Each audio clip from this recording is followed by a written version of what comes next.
بسم اللہ الرحمن الرحیم۔ سورہ فاتحہ کی دوسری آیت کریمہ ہے، اور اللہ تعالی نے اپنے بندوں کو مخاطب کر کے یہ بات ارشاد فرمائی ہے کہ الرحمن الرحیم، بے حد مہربان، نہایت رحم کرنے والا۔ رحمت کے لغوی معنی اس سے پہلے تسمیہ کی تشریح میں آپ سن چکے ہیں، اور رحمت کا یہ احساس کہ جیسے انسان کے دل میں رحمت کے جذبات ابھرتے ہیں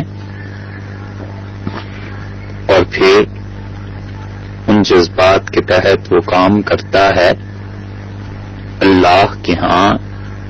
ایسی چیزوں کے تصورات نہیں ہیں۔ اللہ تعالی کی ذات ہر تاثر سے پاک ہے، ہر اثر سے پاک ہے، اور اس کی رحمتیں اس کائنات کے ذرے ذرے پر اگرچہ حاوی ہیں، مگر ایسے نہیں ہے کہ وہ اس رحمت کے جذبے سے مجبور ہو کر کوئی کام کرتا ہو۔ اس لیے انسانوں کا ایک دوسرے پر ترس اور رحم کھانا ایک الگ چیز ہے، اور اللہ تعالی کی رحمت، اس کو انسانوں کی رحمت پر قیاس کرنا، یہ ایک الگ بات ہے جو کہ درست نہیں ہے۔ قرآن و حدیث میں جہاں جہاں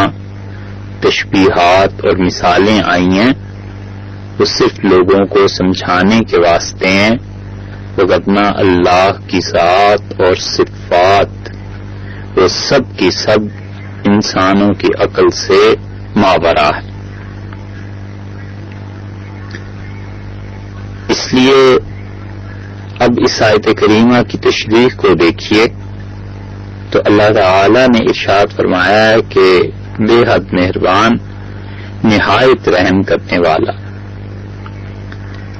یہ تیسرا صفاتی نام ہے جو اللہ تعالی نے بتلایا ہے۔ رحمان، رب اور اللہ چونکہ ذاتی نام تھا، اور بعض کے نزدیک ذاتی نام رحمان بھی ہے، اس لیے ایک صفاتی نام رب گزرا، اور بعض مفسرین کے نزدیک یہ دوسرا صفاتی نام ہے اور رحیم تیسرا، مگر یہ کہ دونوں اصل میں اللہ تعالی کی بے پایاں رحمت پر دلالت کرتے ہیں۔ اللہ تعالی کی بے شمار صفات ہیں جن کے بارے میں ہمارا عقیدہ ہے کہ وہ نہ ہی تو عین ذات ہیں اللہ تعالی کی، اور نہ ہی اس کی ذات سے الگ ہیں۔ اللہ تعالی کی صفات کے بارے میں ایک مومن کو، ایک مسلمان کو یہ عقیدہ رکھنا چاہیے کہ نہ وہ اللہ کی ذات ہیں اور نہ ہی اللہ کی ذات سے الگ ہیں۔ اس کو مثال میں سمجھانے کے لیے آپ یوں سمجھ لیجئے کہ جیسے ایک کا عدد ہے، اسے ہم طاق کہتے ہیں، اور دو کے عدد کو جفت کہتے ہیں، تو یہ ایک کا عدد جو طاق ہے، تین کا عدد جو طاق ہے، پانچ کا عدد جو طاق ہے، یہ سارے اعداد، ان کا طاق ہونا ان کے ساتھ بھی ہے اور ان سے الگ بھی ایک طرح سے نہیں ہے۔ جس طرح تین کا عدد، تین اس میں طاق کا وصف بھی رکھتا ہے، اور اس عدد کے علاوہ بھی ایک چیز نہیں کہی جا سکتی، اور اس کے ساتھ بھی ایسے نہیں ہے جیسے کہ وہ خود عدد ہے. بس اسی طرح حق تعالی شانہ کی صفات نہ عین ذات ہیں اور نہ اس کی ذات سے الگ ہیں. اجمالاً ایک مومن انسان کا یہ عقیدہ ہونا چاہیے. اللہ تعالی کی بے پناہ صفات ہیں اور کائنات میں ان کا ظہور ہوتا ہے. ظالموں پر گرفت کرنا اور ظلم کا حساب لینا، انتقام لینا، اسی طرح مہربانی فرمانا، اسی طرح اپنی مخلوق سے محبت، یہ سب اللہ کی صفات ہیں اور کائنات میں اللہ کی صفات حاوی ہیں. اس کائنات کا ایک ایک ذرہ اللہ تعالی کی صفات کا محتاج ہے، اور ایک ایک ذرے میں جو حرکت اور اثرات ہیں وہ در حقیقت حق تعالی شانہ کی صفات کے اثرات ہیں. قرآن پاک میں بے شمار صفاتی نام بہت زیادہ اللہ تعالی نے ارشاد فرمائے. اپنے آپ کو رؤوف فرمایا ہے، رحیم، کریم، ملک، قدوس، عزیز، یہ سب اللہ کے نام ہیں. اور اسی لیے حدیث میں یہ آیا ہے، نبی کریم صلی اللہ علیہ وسلم نے ارشاد فرمایا اللہ تعالی کے 99 نام ہیں. ترمذی کی روایت میں آتا ہے، اور جس شخص نے انہیں یاد کر لیا وہ جنت میں جائے گا. اللہ تعالی کے 99 ناموں کا محدثین نے لکھا ہے کہ یہ مطلب نہیں ہے کہ صرف 99 تک عدد محدود ہے، بے شمار نام ہے تعالی شانہ کے. مگر حضرت صلی اللہ علیہ وسلم نے اس حدیث میں 99 ناموں کی طرف توجہ دلائی ہے کہ اگر یہ بھی یاد کر لیے جائیں تو یہ آخرت میں بہت بڑا ذخیرہ ہے، جنت میں انسان کو پہنچائیں گے. اور اس حدیث کے بارے میں ایک بات تو یہ خیال میں رکھنی چاہیے کہ اللہ تعالی کے تمام نام جو کتاب و سنت میں آئے ہیں بس انہی ناموں سے اللہ تعالی کو پکارنا جائز ہے. اپنے پاس سے اللہ تعالی کے لیے کوئی صفاتی کوئی اور نام تجویز کرنا درست نہیں ہے. کوئی آدمی اپنی زبان میں اپنے پاس سے اللہ تعالی کا کوئی بہت اچھا نام تجویز کرتا ہے اور اس نام کی کوئی اصل کتاب و سنت سے ثابت نہیں ہے تو یہ بہت خطرناک بات ہے. بچنا چاہیے مبادا کہ یہ نام بے ادبی میں شامل ہو اور اللہ تعالی کے ساتھ ادب کا معاملہ نہ رکھنا بہت خطرے کی بات ہے. اور دوسری چیز، یہ جتنی احادیث میں یہ آیا ہے کہ کوئی انسان یہ عمل کرے گا تو اسے جنت میں پہنچا دیا جائے گا یا جنت میں چلا جائے گا، اس کا مطلب یہ نہیں ہوا کرتا کہ محض وہ عمل کافی ہے، بلکہ وہ عمل برکت کا باعث بن جائے گا، نجات کا موجب بھی بن سکتا ہے، بشرطے کہ اس کے ساتھ باقی جو چیزیں شریعت نے بتلائی ہیں ان پر بھی انسان کا عمل ہو. تو الغرض اللہ تعالی کے صفاتی ناموں میں سے ایک نام رحمان ہے جس پر بہت زور دیا گیا ہے اور بار بار قرآن پاک میں اللہ تعالی کے اس نام کا ذکر ہے اور اللہ تعالی نے اپنی رحمت کی طرف لوگوں کو دعوت دی ہے، متوجہ فرمایا ہے اور بار بار یہ بتلایا ہے کہ اللہ کی ذات بے حد مہربان ہے. اس لیے سورہ فاتحہ کے بالکل آغاز میں یہ دوسری آیت آپ دیکھیے تو اس کا ترجمہ بھی دیکھ لیجئے. اس میں یہی ہے کہ الرحمن بے حد مہربان، رحیم، بے حد مہربانی کرنے والا، یعنی ایسی رحمت جس کا کوئی حد و حساب نہیں ہے. اور اسی لیے رسول اللہ صلی اللہ علیہ وسلم نے اللہ تعالی کی رحمت کی طرف خاص طور پر لوگوں کو رغبت دلائی اور بتایا کہ خدا کی رحمت کے بے پایاں خزانے ہیں اور تم لوگ اپنا حصہ اس میں لگاؤ اور اللہ کی رحمت سے مایوس نہ ہو. حضرات انبیاء علیہ الصلوۃ والسلام نے اپنے اپنے زمانوں میں اپنی قوموں کو اللہ کی رحمت کی طرف توجہ دلائی. حضرت یعقوب علیہ الصلوۃ والسلام نے کیسی عمدہ بات ارشاد فرمائی. انہوں نے اپنے بیٹوں سے کہا کہ سوائے کافروں کے اللہ کی رحمت سے کوئی مایوس نہیں ہوا کرتا. گناہگار سے گناہگار انسان اللہ نے اپنی رحمت کی طرف متوجہ کیا اور بتایا کہ انسان جب اپنے گناہ کا اعتراف کر لیتا ہے خدا کی رحمت اسے ڈھانپ لیتی ہے اور اس کی خطا کو معاف کر دیتی. نبی کریم صلی اللہ علیہ وسلم نے حضرت عبداللہ ابن عمر رضی اللہ عنہ کی روایت آتی ہے، یہ ارشاد فرمایا کہ الراحمون، وہ جو رحم کرتے ہیں، یرحمہم الرحمن، اللہ تعالی ان پر رحم کرے گا. اور لوگوں تم زمین والوں پر رحم کرو، جو آسمان میں ہے وہ تم پر رحم کرے گا. رحمت کرنے کا مطلب یہ ہے کہ لوگوں کی بھلائی اور ان کے نفع کا سوچا جائے. رحمت کرنے کا مطلب یہ ہے کہ جس چیز میں لوگوں کی اچھائی ہے انسان اس چیز کو ترجیح دے اور لوگوں کے ساتھ ایسا معاملہ رکھے کہ لوگ اس انسان سے مانوس ہو جائیں. اسی لیے نبی کریم صلی اللہ علیہ وسلم نے ایک اور روایت میں آیا ہے کہ بعض لوگوں کے متعلق یہ بتلایا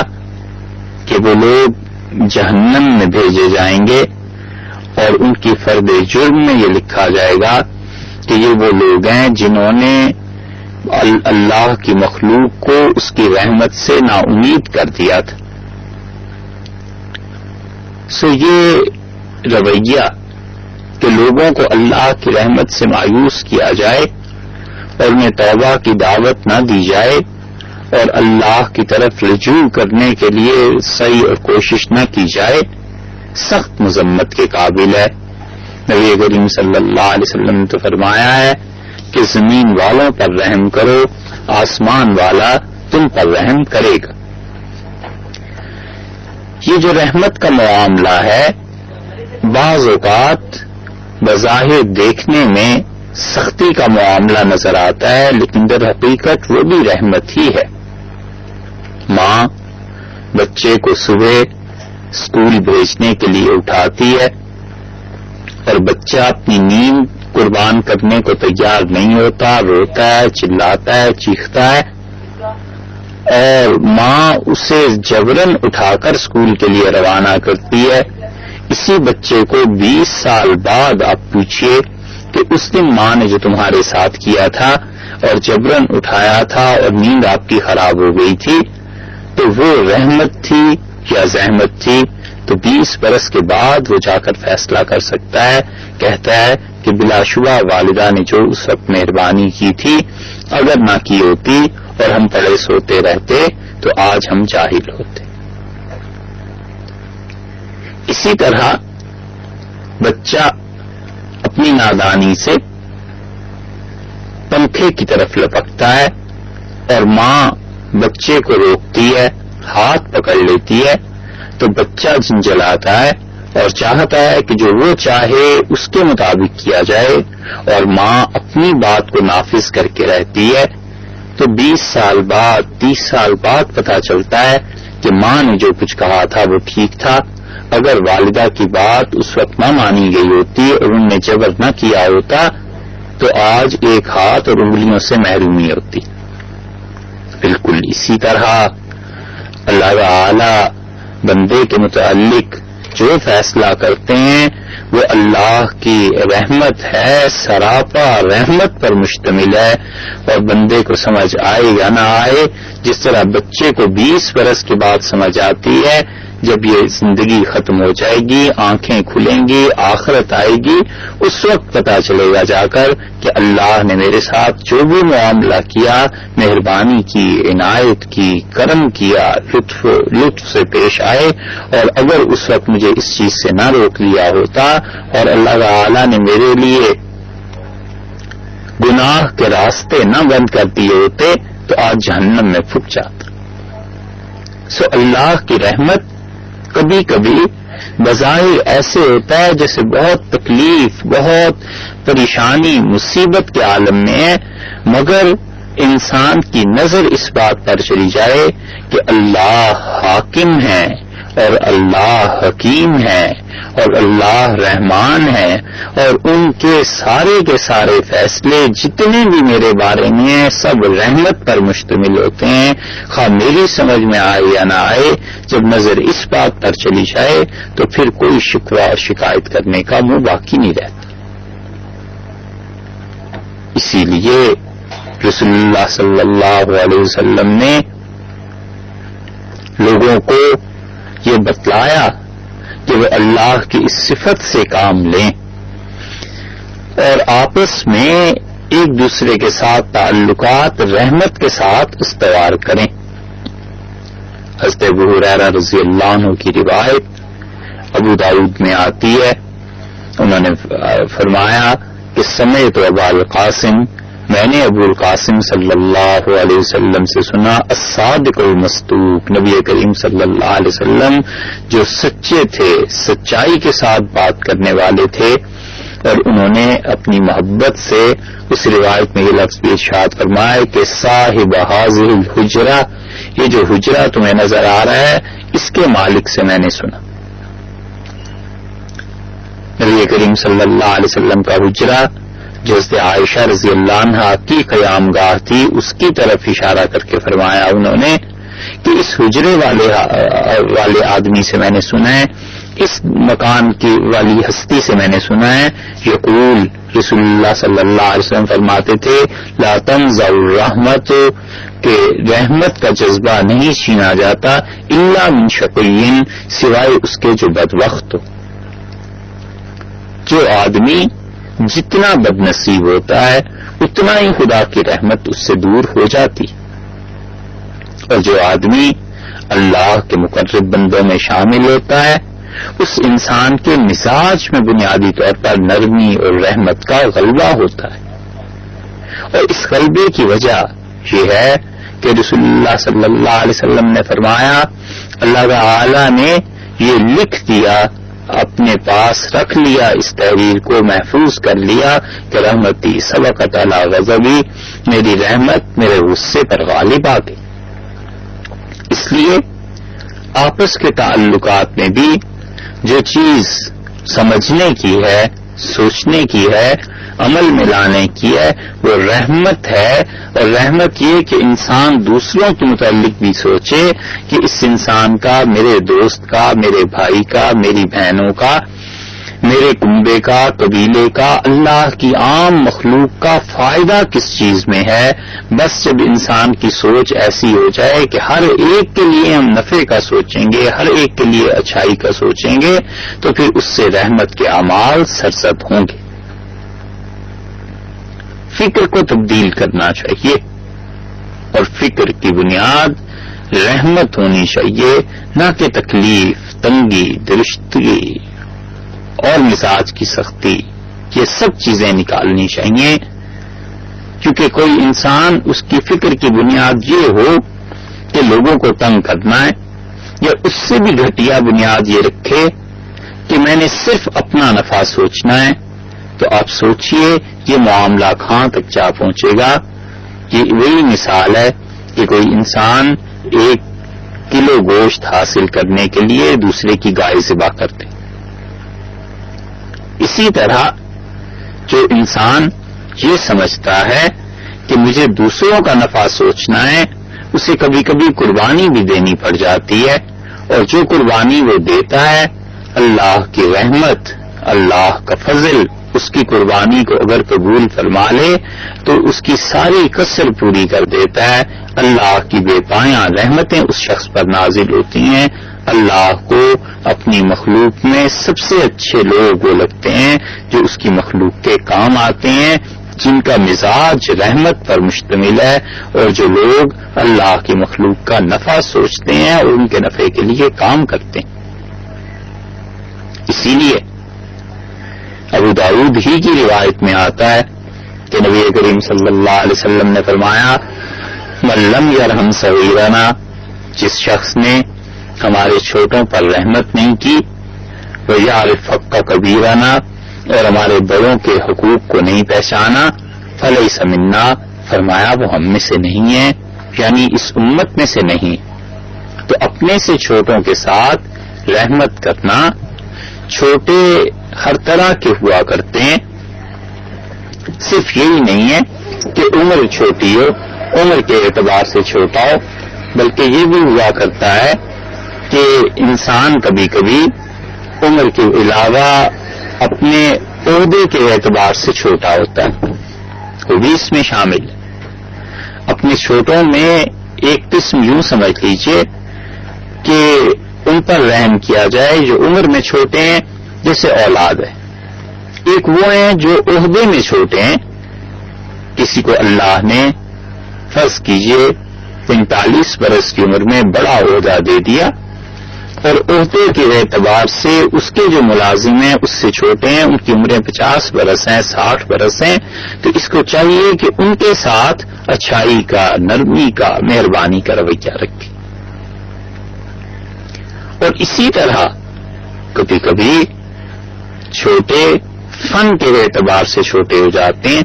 ایک ڈاکٹر ہے، اس کی عمر 30 برس ہے،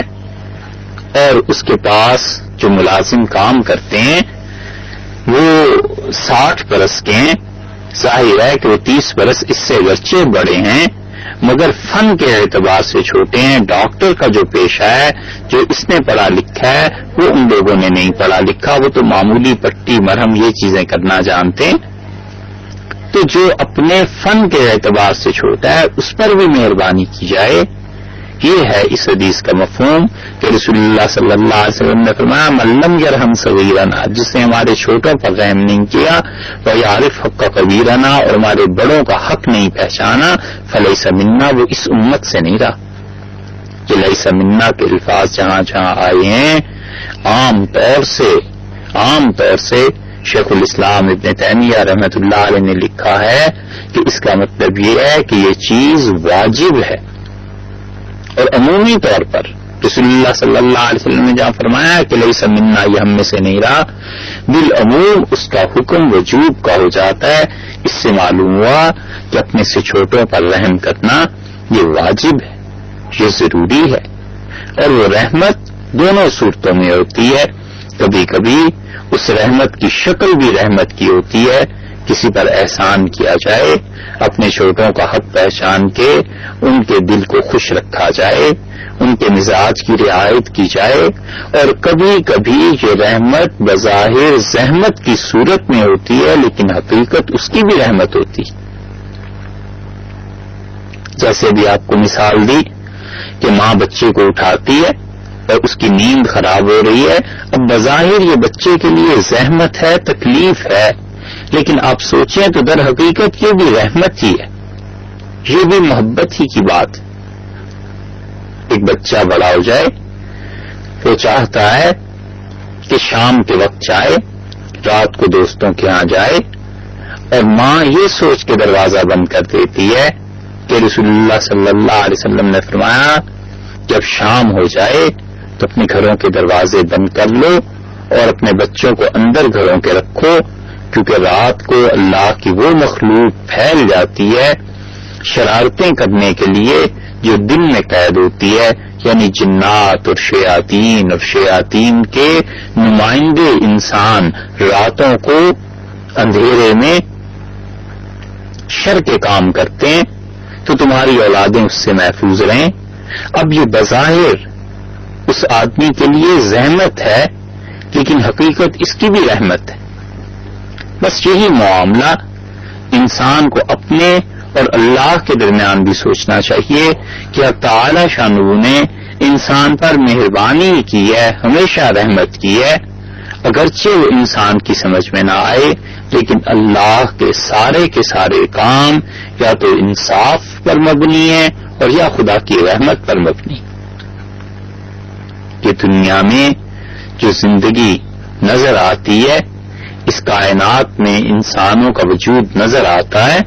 یہ سب کا سب خدا کی رحمت پر مبنی ہے۔ اسی لیے ایک جگہ اللہ تعالی نے ارشاد فرمایا ہے کہ اگر لوگوں کے گناہوں پر اللہ تعالی ان کی گرفت کرتا تو اس زمین پر جانور بھی زندہ نہ بچتا۔ یعنی انسانوں کے اعمال اتنے خراب ہو گئے ہیں کہ خدا کا عذاب اگر آتا تو انسان تو پستا ہی پستا، اس کے ساتھ جانور تک بھی پس جاتے۔ یعنی اتنے شدید گناہ اور اتنی شدید نافرمانیاں اللہ کی اس زمین پر ہوتی ہیں، مگر ان ساری چیزوں کو دیکھنے کے باوجود حق تعالی شانہ کے یہاں رحمت ہے، اور اس کی رحمت اتنی زیادہ ہے کہ اس دنیا کا کوئی ذرہ، کوئی خطہ، کوئی انسان، کوئی چیز اس کی رحمت سے مستغنی اور بے نیاز نہیں۔ اسی لیے سب سے زیادہ اللہ تعالی کی ذات اور اس کی صفات کو پہچاننے والے اور سب سے زیادہ معرفت رکھنے والے انبیاء کرام علیہ الصلوۃ والسلام ہی تھے، جنہیں اللہ تعالی نے نبوت بخشی۔ انہوں نے یہ بتایا کہ خدا کی سب صفات میں سے عظیم ترین صفت رحمت کی ہے، اور انہوں نے ہمیشہ اللہ تعالی سے رحمت کی درخواست کی اور اللہ تعالی سے اپنی دعاؤں میں بار بار رحمت کے لیے التجا کرتے رہے۔ نبی کریم صلی اللہ علیہ وسلم کی زندگی دیکھ لیجئے، بار بار وہ یہ بات ارشاد فرماتے رہے کہ اللہم ارحمنی، اے پروردگار ہم پر رحم فرما، اے اللہ ہم پر مہربانی فرما۔ ان سے پہلے جو انبیاء علیہ الصلوۃ والسلام گزرے ہیں، ان کے حالات قرآن پاک میں آئے، اللہ تعالی نے یہ بتلایا ہے کہ وہ بھی خدا سے اس کی رحمت مانگتے رہے، اور جن کے حالات صحیح احادیث میں آئے وہاں بھی رسول اللہ صلی اللہ علیہ وسلم نے بتلایا ہے کہ وہ خدا کی رحمت مانگتے ہی رہے اور خدا کے عذاب سے، خدا کی گرفت سے لرزاں و ترساں رہے کہ مبادا کے بارگاہ اقدس میں کوئی بات ناگوار گزرے اور کہیں وہاں سے گرفت نہ ہو جائے، اور دوسری طرف اللہ کی بے پناہ رحمتوں پر کا بھروسہ اور سہارا رہا، اور اللہ تعالی شانہ سے بار بار اس کی رحمتوں کی درخواست کرتے رہے۔ ان انبیاء علیہ الصلوۃ والسلام میں بھی سب سے زیادہ خدا کی ذات و صفات سے واقف اور سب سے زیادہ اللہ کی معرفت رکھنے والے اور سب سے زیادہ خدا کا قرب رکھنے والے جناب رسول اللہ صلی اللہ علیہ وسلم تھے، اور انہوں نے اللہ کی رحمت کو اس طرح مانگا ہے اور اس طرح اپنی امت کو اس کی توقع دلائی ہے کہ گویا اس کے ہوتے ہوئے، اس کی رحمتوں کے ہوتے ہوئے کوئی پرواہ نہیں ہے، کوئی ڈر نہیں۔ اور دوسری طرف اللہ تعالی کی عظمت اور اللہ تعالی کی بزرگی اور اس کا قہر اور اس کی گرفت اور نافرمانی پہ اس کی سزاؤں کا بھی وہ بیان دیا ہے، وہ چیزیں بتلائی ہیں کہ انسان کی نظر ان دونوں چیزوں پر چلی جائے تو اعتدال کی زندگی رہتی ہے، نہ ہی اللہ تعالی کی رحمت پر بیجا بھروسہ کر کے خدا کی نافرمانی کرتا ہے، اور نہ ہی خام خواہ خدا کی قہر اور غضب سے ڈر کر کبھی بغاوت کی صورت اختیار کرتا ہے۔ دونوں چیزوں میں اعتدال رکھا ہے، اور رحمت کو البتہ غالب فرمایا ہے، اور خدا کی نرمی کو خدا کی مہربانی اور عنایات کو، اس پہلو کو زیادہ امت کے سامنے رکھا ہے کہ دیکھو جو کچھ بھی اس کائنات میں ہے یہ سب خدا کی رحمت پر مبنی ہے، لہذا اللہ سے رحم مانگو اور آپس میں ایک دوسرے کے ساتھ مہربانی کا سلوک رکھو، اللہ تم پر مہربانی کرے گا، اللہ تم پر رحم کرے گا۔ اسی لیے یہاں فرمایا کہ الرحمن الرحیم، بے حد مہربان، نہایت رحم کرنے والا۔ رحیم کا مطلب دوسرا یہ بھی ہے کہ بار بار رحمت کرنے والا، جیسے انسان بار بار نافرمانی کرتا ہے وہ بار بار مہربانی فرماتا ہے، اور اس کی مہربانیاں اور اس کی عنایات انسان کی خطاؤں کو دھو دیتی ہیں، اس سے معاف کرا دیتی ہیں۔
اسی طرح جب اللہ تعالی کے ہاں رحمت کا غلبہ ہے اور اس کی رحمت نے اس کے غصے کو ڈھانپ لیا ہے، تو یہی بات ہمیں جناب رسول اللہ صلی اللہ علیہ وسلم کے مزاج مبارک میں بھی نظر آتی ہے۔ ان کے ہاں بھی غصہ تھا، ناراض ہوتے تھے، ڈانٹ پڑتی تھی لوگوں کو، لیکن مجموعی طور پر اگر شخصیت کو دیکھا جائے تو جناب رسول اللہ صلی اللہ علیہ وسلم کے اپنے مزاج میں بھی خدا کی رحمت کے غلبے کی وجہ سے غلبہ تھا، یعنی اللہ نے اپنی رحمت ان میں سمو دی تھی، سراپا رحمت تھے، حتیٰ کہ اللہ نے گواہی دی ہے اور کہا ہے کہ وما ارسلناک الا رحمت للعالمین، اور ہمارے نبی صلی اللہ علیہ وسلم ہم نے آپ کو تمام کائنات کے لیے بجز رحمت کے اور کچھ نہیں بنا کے بھیجا۔ زور دے کے کہا گیا ہے کہ آپ تمام جہانوں کے لیے رحمت ہیں، اور رسول اللہ صلی اللہ علیہ وسلم کے مزاج میں اس رحمت کے غلبے کی وجہ سے متعدد لوگ ایسے ملیں گے کہ جنہیں آپ نے متعدد مواقع پر اللہ کی رحمت کی بشارت دی اور ان کے لیے دعا فرمائی اور انہیں یہ بتایا کہ خدا کی رحمت ان کے شامل حال ہے۔ مسند ابی اعلی میں ایک روایت آتی ہے کہ حضرت ابوبکر رضی اللہ عنہ نے عرض کیا کہ اللہ کے رسول، یہ جو قرآن پاک میں آیا ہے من یعمل سوء یجزی بہ، سورہ نساء میں کہ جو شخص بھی برائی کرے گا اسے اس کا بدلہ دیا جائے گا، تو پھر اس آیت کے بعد گناہوں کی معافی کی کیا توقع رہ جاتی؟ اس سے معلوم ہوتا ہے کہ حضرت ابوبکر رضی اللہ عنہ قرآن پڑھتے تھے، اس پر غور کرتے تھے، سوچتے تھے اللہ کی باتوں کو، تو ذہن میں سوالات اٹھتے تھے۔ اور یہی ایک مومن انسان کا شیوا ہونا چاہیے کہ وہ خدا کے کلام کو پڑھے، اس پر غور کرے، سمجھے کہ اللہ نے اس میں کس بات سے روکا ہے، کس کام کے کرنے کا حکم دیا ہے، اور جو اشکالات اللہ تعالی کے کلام میں میرے ذہن میں آتے ہیں، اس کا حل کیا ہو؟ اپنے حالات کا جائزہ لینا چاہیے، غور اور فکر کرنی چاہیے۔ یہ صحابہ کرام رضی اللہ عنہم،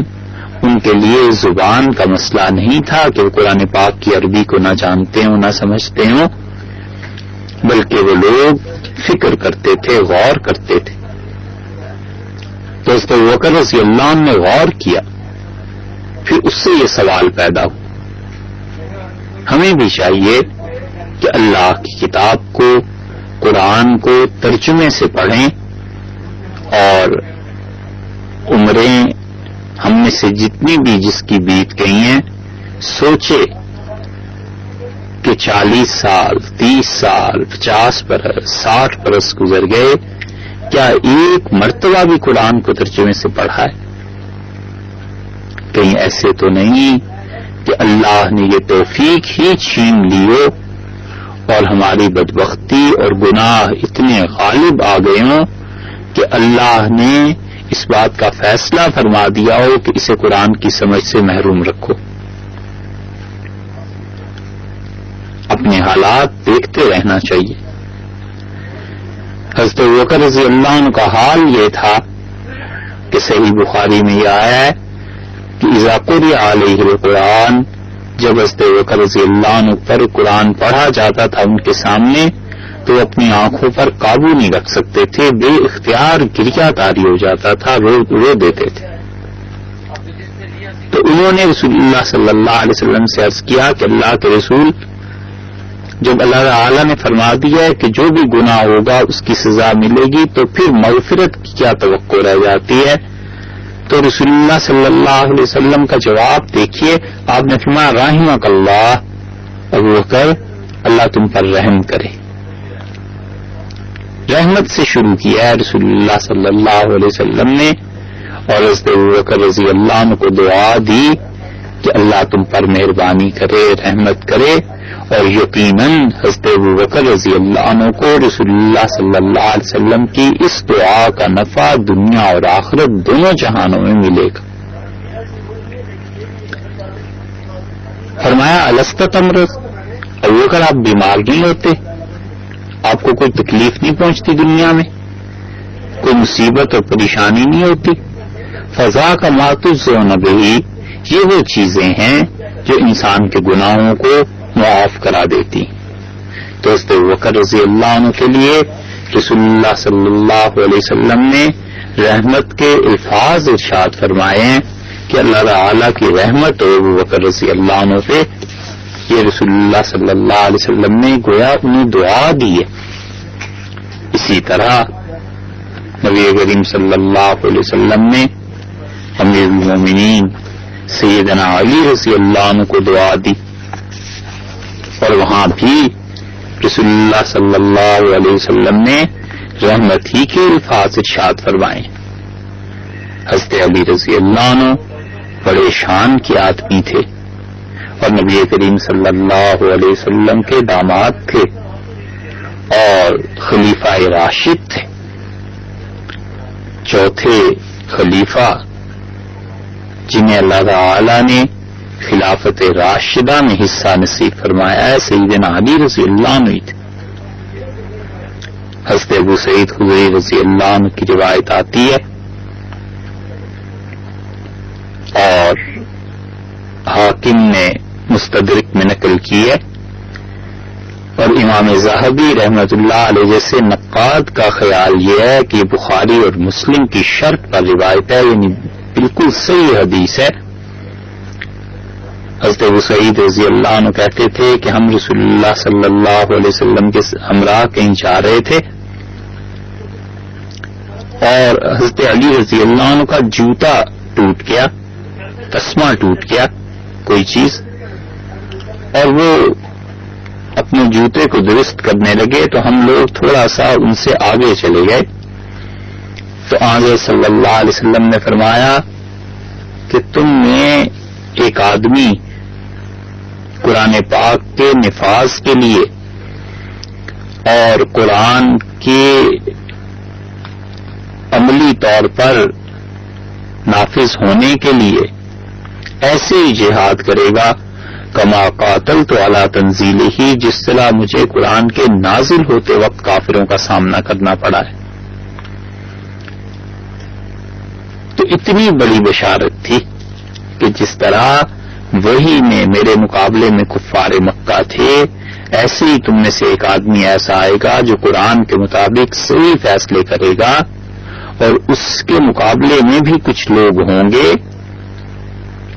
جن کے ساتھ اسے جہاد کرنا پڑے گا۔ تو صحابہ کرام رضی اللہ عنہ میں قدرتی بات ہے کہ تجسس پیدا ہوا کہ یہ اتنے شرف والا آدمی کون ہے، اور جو لوگ آپ کے ہمراہ تھے ان میں حضرت ابوبکر اور حضرت عمر رضی اللہ عنہ بھی شامل تھے۔ تو حضرت ابوبکر رضی اللہ عنہ نے عرض کیا کہ آنا میں، تو رسول اللہ صلی اللہ علیہ وسلم نہیں، تمہیں ایسے حالات پیش نہیں آئیں گے۔ پھر حضرت عمر رضی اللہ عنہ نے کہا اللہ کے رسول کیا مجھے ایسے حالات پیش آئیں گے؟ آپ نے فرمایا نہیں، تمہارے لیے بھی ایسے حالات نہیں ہوں گے۔ اور پھر رسول اللہ صلی اللہ علیہ وسلم نے فرمایا ولیکن خاسف النعال، وہ جو اپنا جوتا درست کر رہا ہے نا اسے ایسے حالات پیش آئیں گے۔ تو حضرت ابو سعید رضی اللہ عنہ کہتے تھے ہم دوڑے حضرت علی رضی اللہ عنہ کی طرف تاکہ جا کے انہیں یہ خوشخبری سنائیں کہ رسول اللہ صلی اللہ علیہ وسلم نے آپ کے متعلق اتنے بلند جملے ارشاد فرمائے ہیں۔ تو ہم پہنچے، وہ اپنا جوتا درست کر رہے تھے، تو ہم نے انہیں بشارت دی، ساری بات سنائی، فلم یرفع بہ رأسہ، تو انہوں نے سر اٹھا کر بھی نہیں دیکھا ہمیں،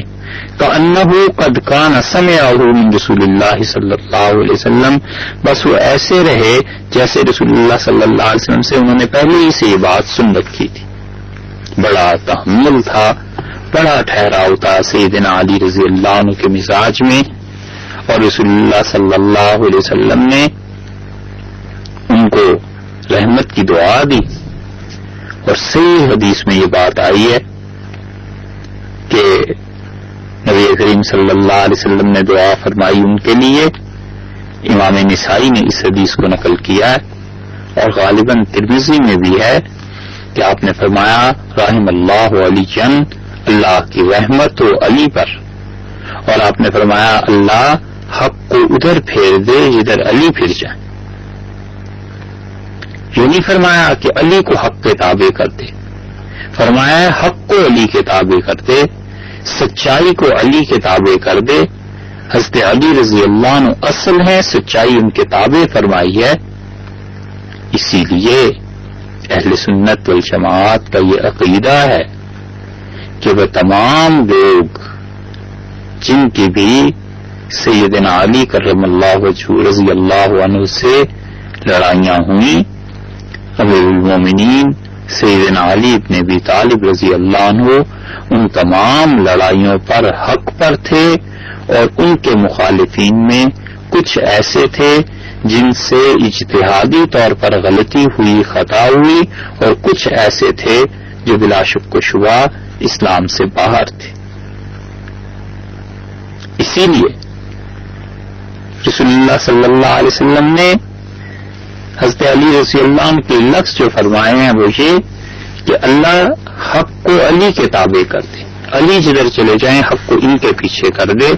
بہت بڑے الفاظ ہیں رسول اللہ صلی اللہ علیہ وسلم کے، اور آپ نے فرمایا اللہ کی رحمت تو علی پر رضی اللہ عنہ۔ حضرت معاذ بن جبل کے لیے رسول اللہ صلی اللہ علیہ وسلم نے رحمت کی دعا فرمائی ہے۔ حضرت معاذ بن جبل رضی اللہ عنہ، حضرت عبداللہ بن عمر رضی اللہ عنہ کی روایت میں آتا ہے، وہ کہتے ہیں کہ میرے والد حضرت عمر رضی اللہ عنہ ان کے پاس سے گزرے، اور حضرت معاذ رضی اللہ عنہ رو رہے تھے۔ تو میرے والد نے پوچھا کہ معاذ کس وجہ سے رو رہے ہیں؟ تو انہوں نے کہا میں نے رسول اللہ صلی اللہ علیہ وسلم سے سنا، آپ نے فرمایا تھا کہ ان ادنى الرياء شرک، لوگوں ریاکاری کے جو اعمال ہیں، لوگوں کو دکھانے کے لیے جو اعمال ہیں، چھوٹے سے چھوٹا ریا، چھوٹی سے چھوٹی ریاکاری بھی شرک ہے۔ یہ اس حدیث کا پہلا جملہ ہے. اس سے معلوم ہوتا ہے کہ انسان کو زندگی میں جو بت توڑنے چاہیے اور جن بتوں کی پرواہ چھوڑ دینی چاہیے، ان میں سے ایک جملہ یہ ہے کہ لوگ کیا کہیں گے. لوگوں کو کبھی اللہ کے ساتھ شریک نہ ٹھہرائے. لوگ جو مرضی کہتے رہیں، کام وہ کرے جو اللہ کی شریعت کے مطابق ہو. لوگوں کی کیا پرواہ ہے؟ لوگ آج راضی ہیں تو کون سا جنت دلا دیں گے، ناراض ہیں تو کون سا جہنم میں پھینکوا دیں گے. کچھ نہیں ہو سکتا. اللہ کی رعایت کرے، اللہ کے حکم کو مانے، اس کے تابع رہے، اس بات کو بھول جائے کہ لوگ کیا کریں گے. کیونکہ اگر لوگوں کو دکھانے کے لیے کوئی کام کرتا ہے تو یہ بھی ریاکاری ہے، اور لوگوں کے ڈر سے حق چھوڑ دیتا ہے تو یہ بھی جرم ہے، یہ بھی ریاکاری ہے. کیونکہ نتیجہ تو ایک ہی نکلا کہ اس نے اللہ کے بجائے لوگوں کا خیال کیا. تو حضرت معاذ رضی اللہ عنہ نے فرمایا کہ رسول اللہ صلی اللہ علیہ وسلم نے فرمایا تھا چھوٹا سا عمل بھی جو ریاکاری سے کیا جائے گا وہ شرک ہے. وہ احب العبید، اور اللہ کو اپنے غلاموں میں، اپنے بندوں میں، اپنی مخلوق میں سب سے اچھے بندے وہ لگتے ہیں الاتقیاء، جو اللہ کی نافرمانی سے بہت بچنے والے ہیں. الاخفیاء، بڑے چھپے ہوئے رہتے ہیں، کوئی شہرت کی تمنا نہیں رہتی انہیں، نہ وہ شہرت حاصل کرنے کی کوشش کرتے ہیں. الذین اذا غابوا، وہ اللہ کے بندے جب وہ محلہ چھوڑ کر چلے جائیں، غائب ہو جائیں، حتیٰ کہ دنیا چھوڑ کر چلے جائیں، لم یفتقدوا، تو لوگ کوئی نہیں پوچھتا کہ فلاں آدمی تھا وہ کہاں چلا گیا. اور جب وہ گھروں میں موجود ہو، کسی محلے میں رہتے ہوں تو ولم یعرفوا، کوئی پہچانتا نہیں ہے کہ کتنی بڑی شخصیت ہے، کتنا بڑا آدمی ہے. تو یہ جو ایسے لوگ ہیں ائمۃ الہدی، رسول اللہ صلی اللہ علیہ وسلم نے فرمایا یہ ہدایت کے امام ہوں گے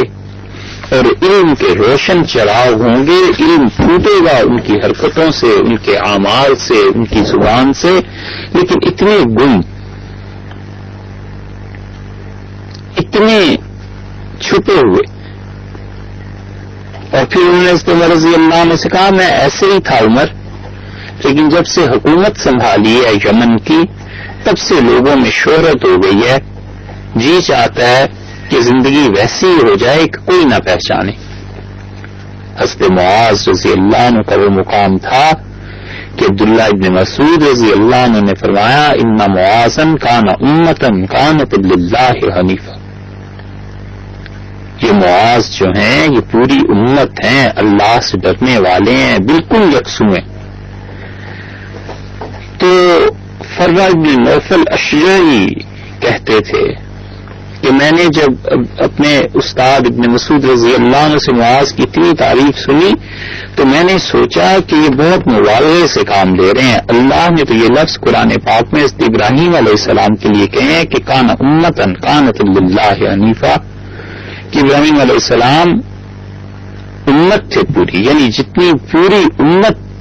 کام کرتی تھی اتنا اس اکیلے شخص نے کام کیا. تو ابن مسعود رضی اللہ نے مجھ سے فرمایا کہ اتدری ما الامہ، تمہیں پتہ ہے امت کس کو کہتے ہیں؟ تمہیں پتہ ہے قانت کس کو کہتے ہیں؟ تو میں نے کہا اللہ ہی بہتر جانتا ہے. تو انہوں نے کہا کہ بیٹے امت وہ آدمی ہوتا ہے جو خیر کی تعلیم دے، اور قانت وہ آدمی ہوتا ہے جو اللہ اور اس کے رسول صلی اللہ علیہ وسلم کی اطاعت کرے. وکان معلم الخیر، اور یہ جو معاذ تھے نا یہ ہمیشہ خیر کی تعلیم دیا کرتے تھے، لوگوں کو اچھائی کی تعلیم دیتے تھے، استاد تھے خیر کے. مطیعا باللہ ورسول، اللہ اور اس کے رسول صلی اللہ علیہ وسلم کے بڑے مطیع تھے، بڑے فرما بردار تھے. ان پر قرض کا بوجھ ہو گیا تو لوگ جب آئے ہیں اور انہوں نے چاہا کہ ان سے قرض جبرن وصول کریں تو رسول اللہ صلی اللہ علیہ وسلم نے فرمایا رحم اللہ من تصدق علیہ، اللہ کی رحمت ہو جو شخص معاذ کے لیے قرضہ ادا کر دے. تو اس سے معاذ رضی اللہ عنہ کے لیے بھی ایک لفظ ایک حدیث میں آیا ہے، رسول اللہ صلی اللہ علیہ وسلم نے انہیں بھی رحمت کی دعا دی. اور ان لوگوں کو بھی رحمت کی دعا دی کہ جو حضرت معاذ رضی اللہ عنہ کے لیے قرضے کی ادائیگی کا سہولت سے جن سے ہو سکے بندوبست کر دیں. تو حضرت صلی اللہ علیہ وسلم لوگوں کے لیے رحمت کی دعا فرماتے تھے کہ مزاج مبارک میں رحمت کا غلبہ تھا. حضرت عبداللہ ابن مسعود رضی اللہ عنہ سے کون واقف نہیں؟ ابن مسعود رضی اللہ عنہ کو بھی رسول اللہ صلی اللہ علیہ وسلم نے ایسی دعا دی ہے. ابن حبان نے لکھا ہے کہ رسول اللہ صلی اللہ علیہ وسلم نے فرمایا یرحمک اللہ، اللہ رحم کرے تم پر. ابن مسعود رضی اللہ عنہ کو مخاطب کر کے فرمایا انک غلام معلم، ابن مسعود تم تو ایک چھوٹے سے نوجوان ہو. چونکہ جسمانی طور پر ابن مسعود رضی اللہ عنہ کمزور تھے، اس لیے اس کی طرف اشارہ فرمایا کہ دبلے پتلے معلم، اور تم تو لوگوں کو تعلیم دینے والے. رسول اللہ صلی اللہ علیہ وسلم نے اپنی دادی حضرت ابراہیم علیہ الصلوۃ والسلام کی اہلیہ، ان کے لیے بھی یہی لفظ استعمال فرمائے ہیں. فرمایا رحم اللہ ہاجر، اللہ ہاجرہ پر رحم فرمائے.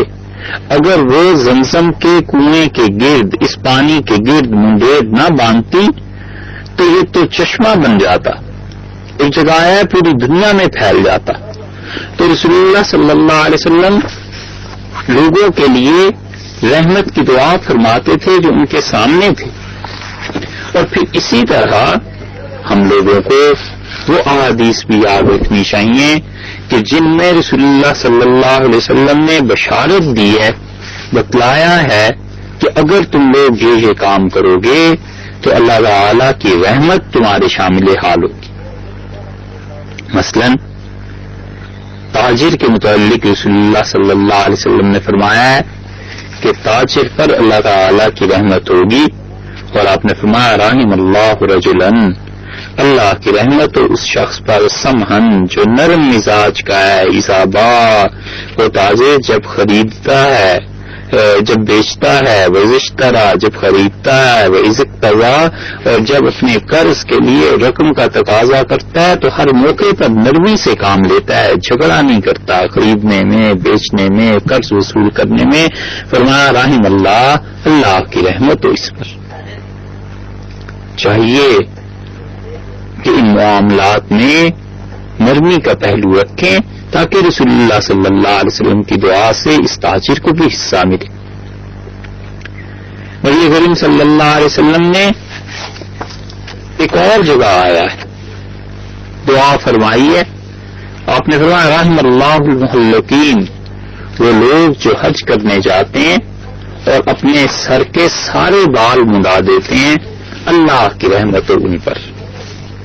حضرت صلی اللہ علیہ وسلم نے رحمت کی بشارت دی ہے ان لوگوں کو جو سارے سر کے بال منڈا دیتے ہیں. آپ نے دیکھا ہوگا کہ وہاں جا کر بیت اللہ میں حج یا عمرے کے بعد کچھ لوگ تھوڑے تھوڑے بال کٹاتے ہیں اور کچھ بالکل سر منڈا دیتے ہیں. رسول اللہ صلی اللہ علیہ وسلم نے 2 مرتبہ ان لوگوں کو دعا دی ہے جو اپنا گنج کرا لیں، یعنی سارے سر کے بال اتروا لیں. 2 مرتبہ یہ بات ارشاد فرمائی کہ اللہ کی رحمت ہو ان پر. یہ اللہ کی رحمت اتنی بڑی چیز ہے کہ قدر کرنے والے کو ہی اس کی قدر ہو سکتی ہے. معروف کرخی رحمت اللہ علیہ جو امام ابو حنیفہ رحمت اللہ علیہ کے شاگرد تھے، کسی طرح امام ابو یوسف رحمت اللہ علیہ سے کم نہیں تھے، سوائے اس کے کہ ابو یوسف رحمت اللہ علیہ قاضی ہو گئے اور ان پر زہد اور تنہائی غالب آ گئی. معلم تھے، تعلیم دیتے تھے، پڑھاتے تھے، روزے سے تھے. عصر کی نماز کے بعد بازار سے گزر رہے تھے اور لوگ ٹھنڈا پانی بیچتے تھے. گرمی کا موسم تھا تو ٹھنڈے پانی والے نے آواز لگائی اور اس نے کہا اللہ رحم کرے اس شخص پر جو مجھ سے پانی پی لے. شام ہو رہی تھی، ٹھنڈا پانی بیچ کے وہ گھر جا رہا تھا تو تو ایک آدھ گلاس رہ گیا تھا، اس نے کہا یہ بھی بک جائے تو اچھا ہے. اس نے کہا اللہ رحم کرے اس پر جو یہ پانی پی لے. تو معروف کرخی رحمت اللہ علیہ جھکے اور اس پانی کو پینے لگے. شاگردوں نے یاد دلایا کسی نے کہ حضرت روزہ ہے، نفلی روزہ تھا، تو انہوں نے سنا اور اس کے باوجود پانی پی لیا. اور جب وہ اٹھے پیسے ادا کر کے چلے تو انہوں نے اپنے شاگرد کو سمجھایا اور کہنے لگے نفلی روزہ ہے، اس کی قضا ہو سکتی ہے لیکن اس دعا کی کوئی قضا نہیں. مراد یہ تھی کہ جو اس نے کہا اللہ رحم کرے تو ممکن ہے اس شخص کی میرے حق میں سن لی جائے اور مجھ پہ اللہ تعالی مہربانی فرما دے. اللہ کی رحمت اتنی بڑی چیز ہے. تو تاجر کے لیے حج اور عمرے کے موقع پر سر کے بال منڈوانے والے کے لیے رسول اللہ صلی اللہ علیہ وسلم نے دعا کی ہے. چاہیے ہمیں کہ ہم ایسے کام کریں، اس دعا میں حصہ ملے. یہ جو بہت سے لوگوں کو آپ دیکھتے ہیں کہ عصر کی نماز سے پہلے سنتوں کا اہتمام کرتے ہیں اور سنتیں عصر سے پہلے 4 رکعتیں پڑھتے ہیں. عبداللہ ابن عمر رضی اللہ عنہ کی روایت آئی ہے ابو داؤد میں. رسول اللہ صلی اللہ علیہ وسلم نے فرمایا رحم اللہ عمران، اللہ کی رحمت اس انسان پر جو قبل العصر اربعن، عصر کی نماز فرض پڑھنے سے پہلے 4 رکعتیں پڑھ لیتا ہے، سنتیں پڑھ لیتا ہے. یہ عصر سے پہلے کی 4 سنتیں اگرچہ غیر موقدہ ہیں لیکن جو بزرگ اس کا اہتمام کرتے ہیں وہ اس حرص سے اس کا اہتمام کرتے ہیں کہ رسول اللہ صلی اللہ علیہ وسلم نے جو رحمت کی دعا ارشاد فرمائی ہے اس رحمت کی دعا میں ہمیں بھی حصہ مل جائے، ہمارا بھی کچھ کھاتا ادھر کو کھل جائے. تو جتنے اعمال نبی کریم صلی اللہ علیہ وسلم نے فرمایا ہے کہ ان پہ اللہ کی رحمت ہے، ان پہ اللہ کی رحمت ہے، ان تمام کاموں کو اہتمام سے کرتے رہنا چاہیے تاکہ کہیں بھی نبی کریم صلی اللہ علیہ وسلم کی دعا ہمارے حق میں قبول ہو جائے تو اللہ تعالی کی رحمت کا بہت بڑا خزانہ، بہت بڑا حصہ اس سے مل سکتا ہے. نبی کریم صلی اللہ علیہ وسلم نے ایک اور موقع کے متعلق یہ بتلایا ہے کہ اس میں بھی اللہ کی رحمت ہے. آپ نے فرمایا ہے، ابو داؤد کی روایت میں آتا ہے، آپ نے فرمایا رحم اللہ رجلا، اللہ کی رحمت اس مرد پر قام من اللیل جو رات کو تہجد کے لیے اٹھتا ہے، نماز پڑھتا ہے، وایقظ امرأتہ اور اپنی بیوی کو بھی جگا لیتا ہے، بیوی کو بھی کہتا ہے کہ اٹھیے نماز پڑھ لیجئے. فإن ابت، اور اگر وہ انکار کر دیتی ہے اور نیند کا غلبہ ہوتا ہے تو اپنی بیوی کے منہ پر تھوڑا سا پانی ڈال دیتا ہے تاکہ وہ اٹھے اور اس مبارک وقت میں خدا کے حضور میں کچھ عرض معروض کرے. اور آپ نے فرمایا رحم اللہ امراتن، اللہ کی رحمت ہو اس عورت پر قامت من اللیل جو رات کو اٹھتی ہے، فصلت نماز پڑھتی ہے، وایقظت زوجہا اور اپنے شوہر کو بھی جگاتی ہے اور کہتی ہے کہ اٹھو تہجد پڑھ لو، نماز پڑھ لو. فإن ابا، اور اگر وہ نیند کی وجہ سے انکار کرتا ہے تو رسول اللہ صلی اللہ علیہ وسلم نے فرمایا اس کے منہ پر تھوڑا سا پانی ڈال دیتی ہے تاکہ وہ اٹھے اور نماز پڑھ لے. اس کا مطلب یہ نہیں ہے